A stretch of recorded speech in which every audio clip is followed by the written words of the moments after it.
Welcome everyone. Thanks so much for your patience as we're just dealing with some technical difficulties, but we're going to go ahead and get started. So welcome to the All-In Clark County Virtual Forum on Resilient and Healthy Community. My name is Kate Galbo, and I am the Climate Action Planning Manager with Kim Lundgren Associates. We're the consulting team working with Clark County on the All-In Clark County initiative. Today's forum will be focused on a few objectives. We will review how climate change and its impacts like extreme heat can affect our health. We'll describe the types of actions we can take to prepare for climate change and extreme weather events. And we'll also discuss ideas and considerations to make our community more resilient and healthy. We are using a tool called public input for these virtual forums to hear input and ideas from community members. So if you attended the virtual forum earlier this week, you'll likely remember how to use public input. If not, here's an overview. There are multiple ways you can interact with us during the session, including using the calling on the phone and texting in. The entire meeting page and the live audio can be translated into any language by using the translate button at the top right of your screen. Some other options to interact and can offer feedback include call in to hear audio by dialing the 855 number. You can leave voicemail general comments on the 855 number. You can also write comments in the chat on the right side of the meeting live stream. And if you're not on a web browser, you can text in comments on the presentation and your responses to the survey questions by texting VS0842 to the 855 number. Just a little bit of background before we dive into today's topic. The All-In Clark County initiative is being led by the Clark County Department of Environment and Sustainability to address climate change and create a sustainable community for all. This initiative aims to ensure that our planning is focused on equity and really reach deep into the community to include all types of people and make sure that Clark County will be safe and a prosperous place for future generations. Now we're going to switch gears for a minute and just answer some questions in the quick poll section of the public input page, and we'll take a look at the results together.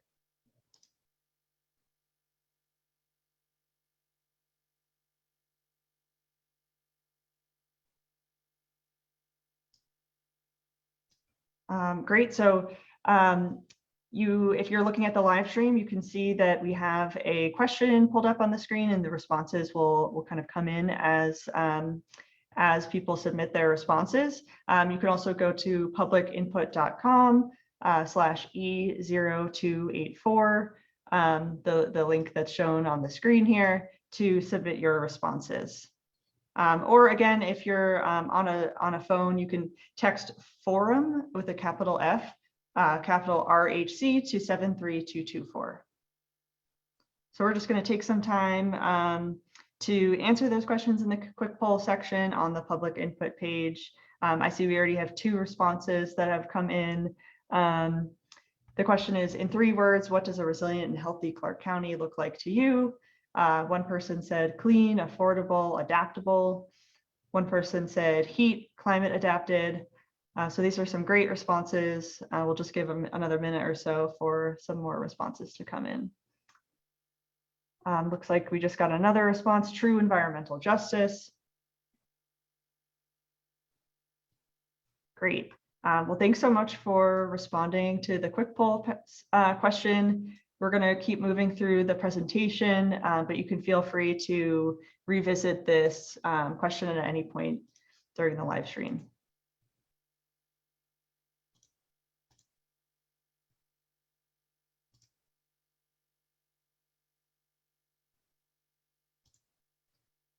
Great. So now we're just going to take a closer look at what climate impacts look like in Southern Nevada and how these impacts may affect our health and resilience. Increasing greenhouse gas emissions create 2 changes in climate conditions in Clark County: higher temperatures and more variable precipitation. These changing conditions lead to hazards like extreme heat, wildfire, flash flooding, and drought that have direct impacts to the local economy, infrastructure, and the health and well-being of Clark County's communities.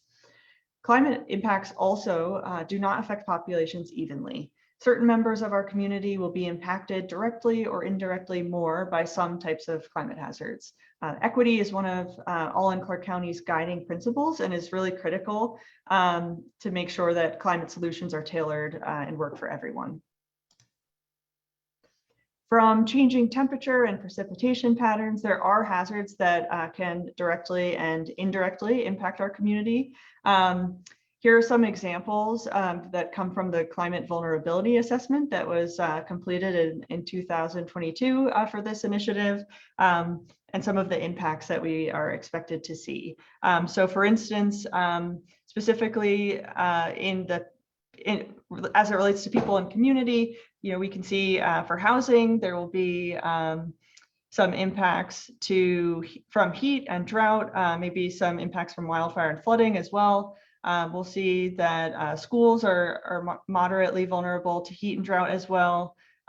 Correctional facilities and detention centers were also considered as part of this assessment.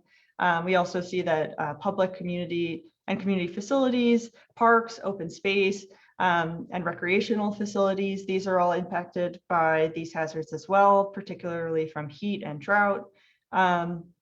Critical health facilities, so hospitals, community health centers, these will be impacted by extreme heat events and wildfire events, as well as we see more regional smoke events, extreme heat days, and the effects on the health system from those types of events. So those are just a couple of examples. And here's just a breakdown of some of the impacts that we see on human health from climate change. So we know that climate change influences human health in a number of ways. Some existing health threats will intensify, and some new health threats may emerge. So for example, a person with asthma or cardiovascular disease may experience worse effects from air pollution than someone without those conditions. Extreme heat in particular is one of the major climate impacts that has potential to impact our health in Clark County. The number of days exceeding 100 degrees has increased over time from 68 days on average per year between 1990 and 1999 to 84 days on average per year between 2010 and 2019. This past July in particular was the hottest month on record, a record that actually has been broken every July for the past 7 years. So it may come to us as a surprise to some, but extreme heat is actually the leading cause of death among extreme weather events. So in comparison to things like hurricanes or tornadoes. And between 2009 and 2018, Southern Nevada saw 568 heat-related deaths. The impacts of extreme heat are not felt equally across the county. So let's talk a little bit about what makes certain areas or populations more vulnerable to extreme heat. If you answered the quick poll questions, you already saw this extreme heat vulnerability map, which is from a recent analysis and report led by RTC, the Regional Transportation Commission. This map shows extreme heat vulnerability among the region's populations. The areas in red represent the populations most vulnerable to extreme heat, while the areas in blue represent areas that are least vulnerable to extreme heat. So what factors contribute to heat vulnerability? Vulnerability is made up of three components: exposure, sensitivity, and adaptive capacity. Exposure to extreme heat tells us which areas are experiencing higher temperatures. We can see this from this map that exposure to extreme heat is felt fairly evenly across the county, though it's slightly higher in eastern parts of the county where elevation is lower. The built and natural environment could also contribute to the level of exposure. Areas that are more developed with more buildings or paved surfaces tend to retain more heat and take longer to cool, which can create an urban heat island. Sensitivity tells us how badly a person may be affected by climate impacts. Factors that may make somebody more sensitive to extreme heat could be demographic, physiological, or health-related. So conditions such as heart disease, diabetes, and chronic lower respiratory disease can make somebody more sensitive to extreme heat. For example, higher temperatures can increase heart rate and blood pressure, which may negatively impact people with cardiovascular issues or diabetes.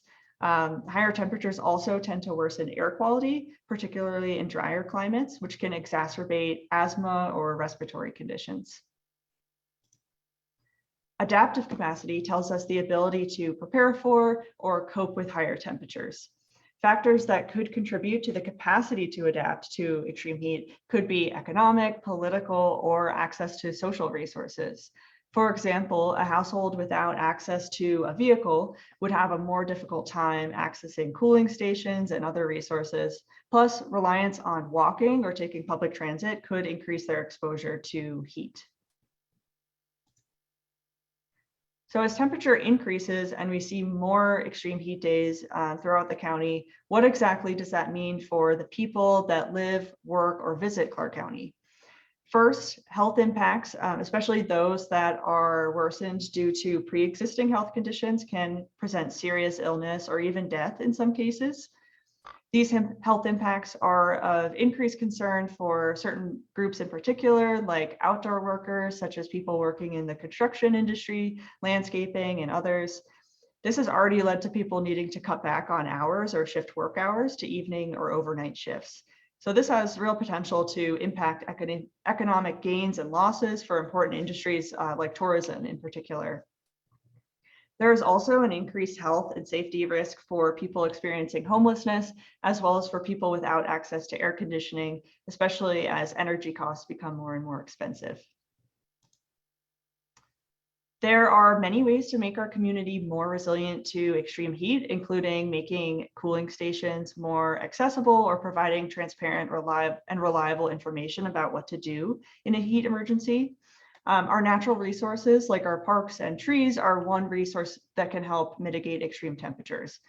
For example, there's about a 2 to 6% tree coverage in areas that record higher temperatures in Clark County compared to 10 to 20% tree coverage in neighborhoods with lower temperatures. So that's about an 8 to 14% lower tree coverage in areas with higher temperature compared to areas with lower temperatures. And if we look at this map, we can, which shows tree coverage, and toggle between that and air temperature, we see that areas with more tree coverage have lower temperatures. So the darker green shows higher tree canopy coverage, and then the darker red shows higher temperatures. So this is, of course, there's one, of course, important caveat that any vegetation or trees that we are planting should be drought-resistant species.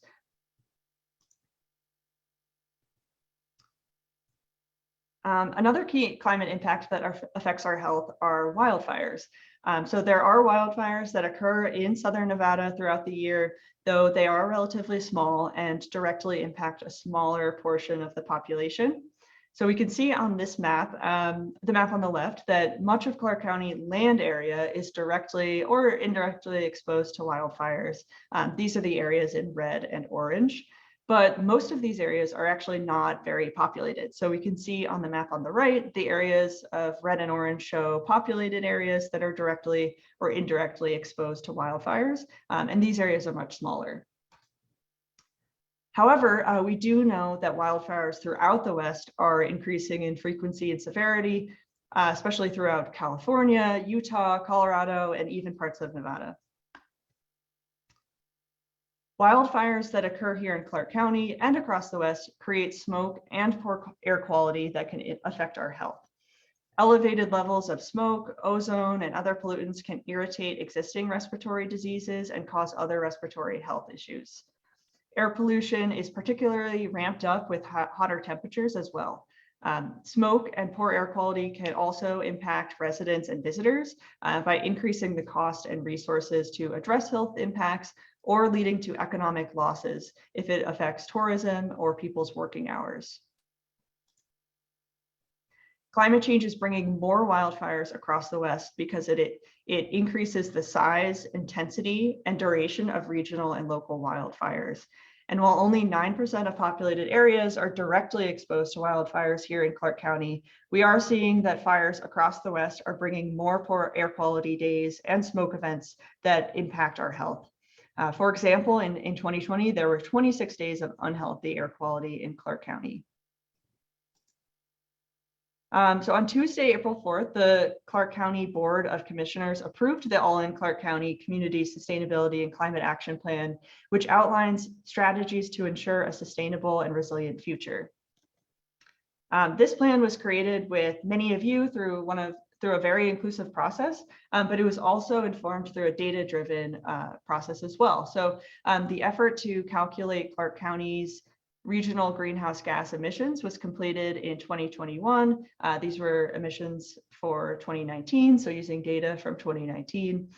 This effort under the All-In initiative identified the amount of greenhouse gases that are being emitted by the community through activities that those greenhouse gases are emitted and where those emissions are coming from. So this inventory really points us towards the most necessary and meaningful areas to reduce our carbon footprint.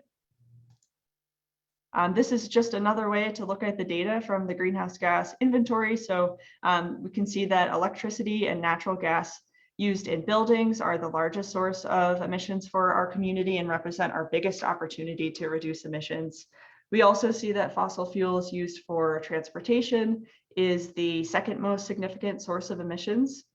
And solid waste releases methane as garbage, rots in the landfill, and represents about 12% overall of our emissions.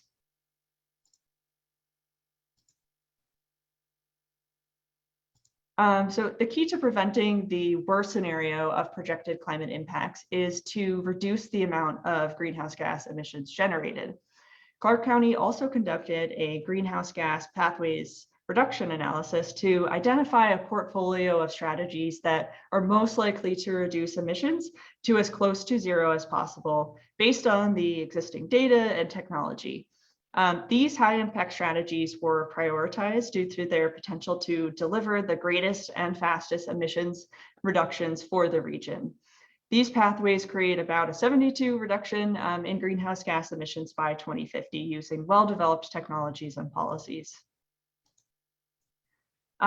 Here's one example of something that Clark County has already accomplished with the aim of making our community more resilient and healthier. Clark County passed regulations that require residential and commercial buildings to minimize the use of dark materials and surfaces that absorb and trap heat. This has the ability to reduce temperatures in and around our buildings. You can learn more about the county's operation plan at ops.allinclarkcounty.com.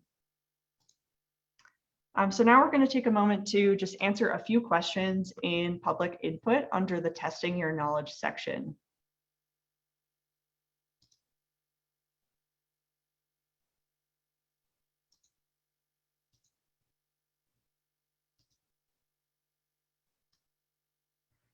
Great. So under the Testing Your Knowledge section, you can just take a couple of minutes to answer the questions on the page. And just like before, we'll take a look at the results together through the live stream. So we really hope that you learned something or maybe already knew the answer, but either way, it's just really interesting to see where everyone is at. So the first question is, what is the leading cause of death from natural weather or environmental events? The options are flash flooding, wildfires, extreme storms, or extreme heat.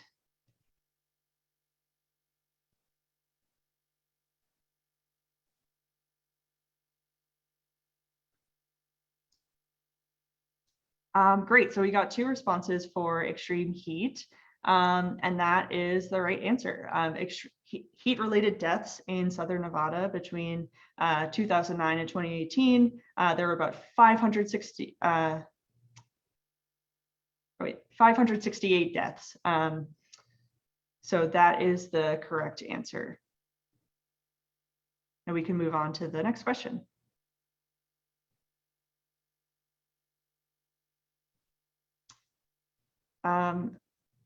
So I guess I just gave away the answer. Sorry about that. So the next question is, how many heat-related deaths occurred in Southern Nevada between 2009 and 2018? Was it 0, 49, 568, or 1,134?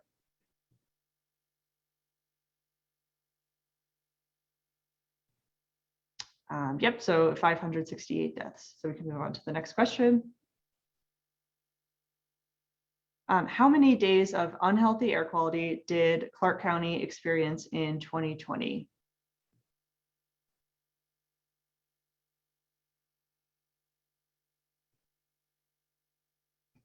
So the options were 26, 32, 14, or 9. And the answer was 26 days, and we got the most responses for that option. So that's great. I think we can move on to the final question.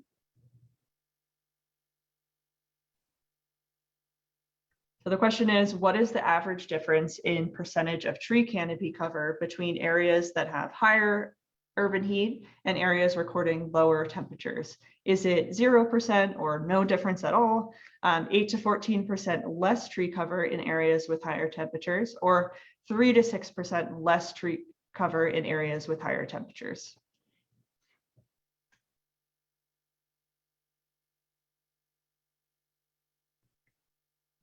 Yep, and so that is the right answer. We got all responses for 8 to 14% less tree cover in areas with higher temperatures. So thanks so much for participating in the Testing Your Knowledge, and we're going to move back to the presentation.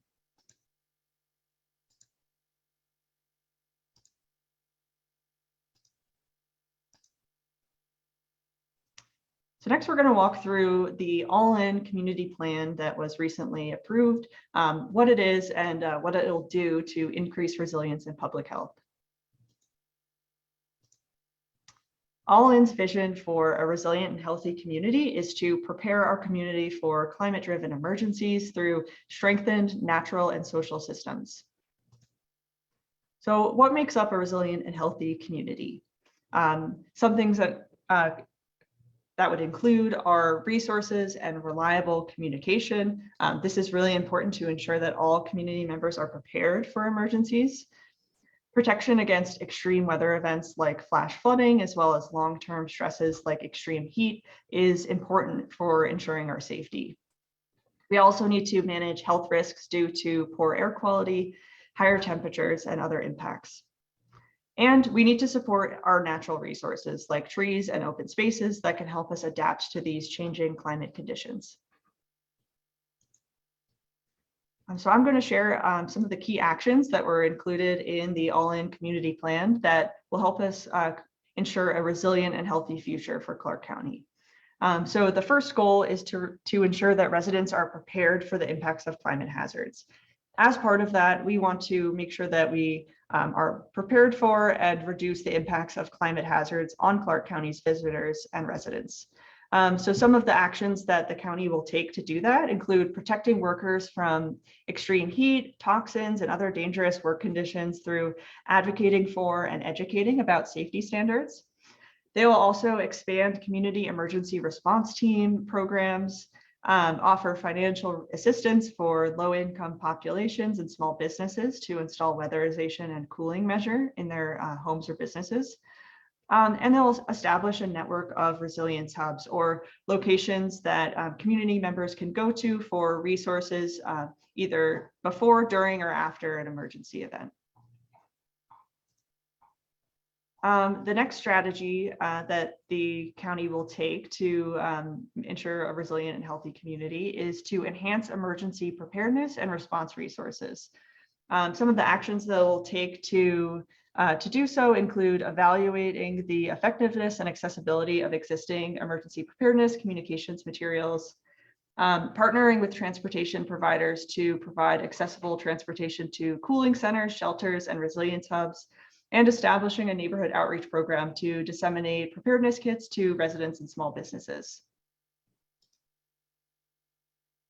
The next goal for a resilient and healthy community is to provide equitable access to resources and services for physical and mental health for all community members. So the county will do this by first incorporating health and wellness into residents' everyday lives and activities, by implementing design standards to mitigate heat exposure, and integrating a mobile crisis intervention and outreach into the continuum of care. Finally, the last goal for resilient and healthy communities is to ensure that our natural spaces are protected, enhanced, and expanded to address the effects from a changing climate. The county will do that by maintaining and expanding healthy vegetation that protects natural habitats and mitigates the impacts of climate change.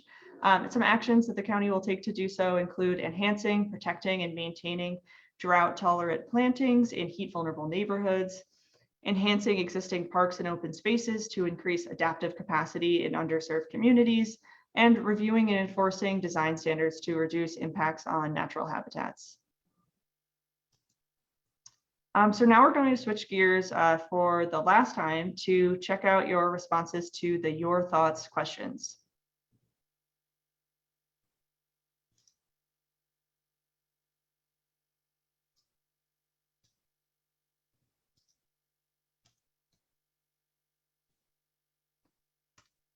Great. So we've walked through a couple of ways that the county will be taking action to ensure that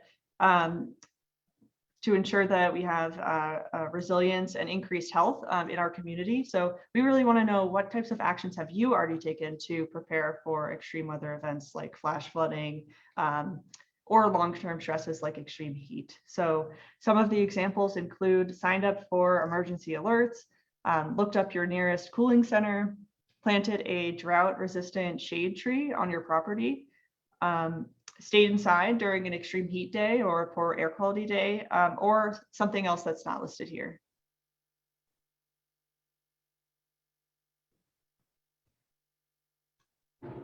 Great. So it looks like a couple of folks have already signed up for emergency alerts, have planted trees on their property, stayed inside during an extreme heat day or air quality day, and even looked up their nearest cooling center. And there is even a response for others. So we'd love to know what other actions you've already taken. So feel free to input that into the chat in public input. Great, so I think we can move on from this exercise. So the next question is, what would make Clark County's parks and natural areas more healthy and accessible to you? And this is an open-ended question. We got a response saying more shade and more shaded parking lots. So in general, just making sure that there's some relief from extreme heat days.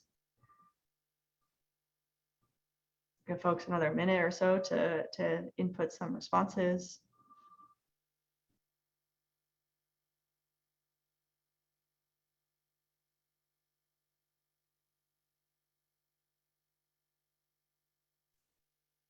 Great. Well, feel free to continue to respond to any of the questions on the public input page, but for now, we'll just move on to the next question. Got another response for more shade trees. So again, just emphasizing the need for more shade and relief from extreme heat.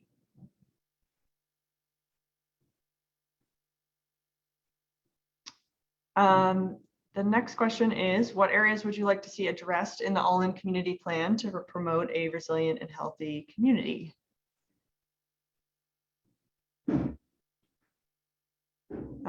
Engagement with populations most impacted by climate change and hotter summers.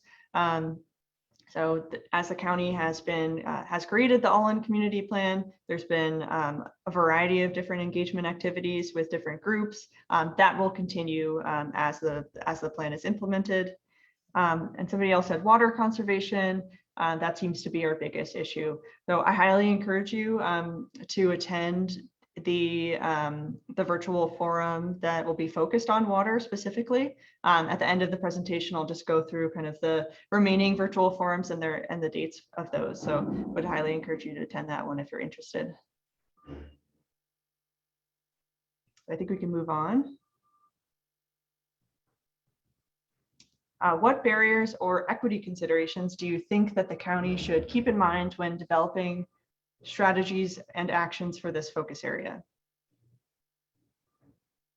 So we got a response saying to keep in mind that the tourism industry does not see much of an impact on visitor numbers when it's really hot.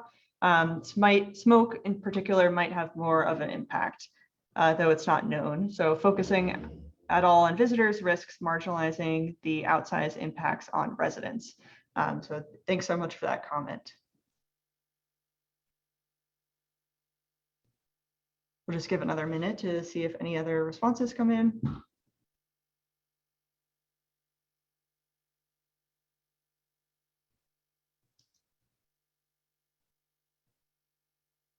Great. Well, I think we can move on.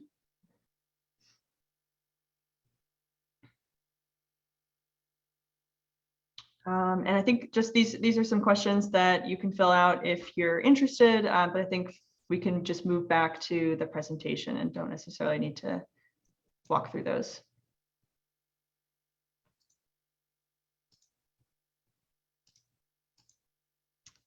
Lastly, while the all-in community plan has been approved, we do want to make sure that you know of ways to stay engaged and just continue to be part of the solution.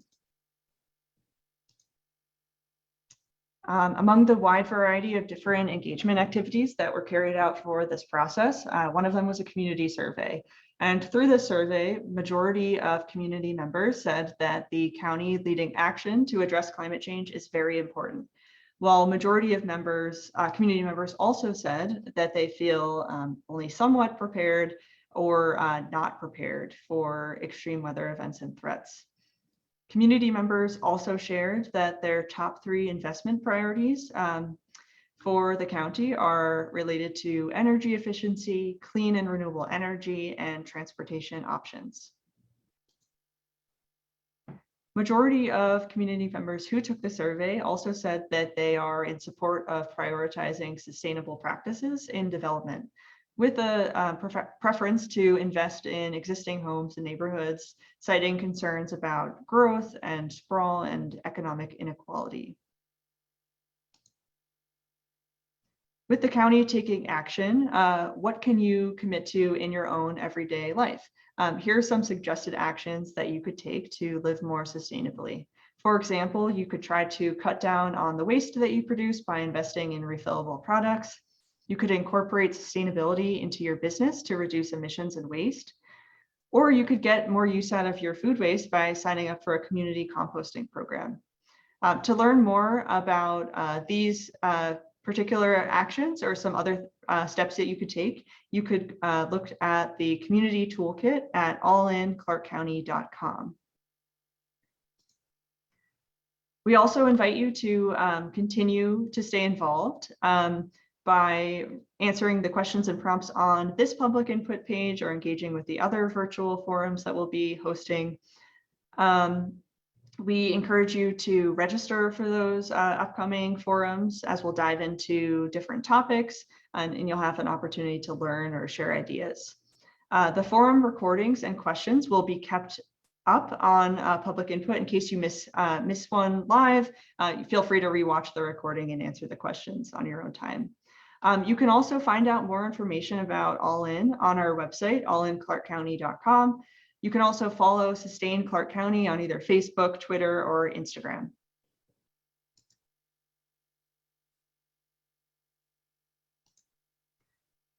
We'd love to have you join us at one of the upcoming forums through the end of this month, as we'll dive into each of the All-In Community Plan's 6 plan elements. This format will be similar. The format of the other sessions will be similar to this session, with a brief presentation on the topic and opportunities for you to answer questions and leave feedback. All sessions will be live and also available later with a video recording and chance to answer the questions. So next week we'll be hosting one focused on diverse and circular economy. So thinking about waste and how we're using our resources. There will also be one focused on sustainable water systems. And then the following week, we'll be hosting 2 forums, one focused on smart buildings and development, and another focused on clean and reliable energy. So with that, thanks so much for your attention and participation during this forum. Please continue to answer questions on the public input page under the 3 tabs at the bottom of the page, either quick poll, testing your knowledge, or your thoughts. This is the end of the presentation, but we'll continue to live stream to answer any comments that come up in the chat. So feel free to stay on and write any questions that you have about anything that we went over in the comment box.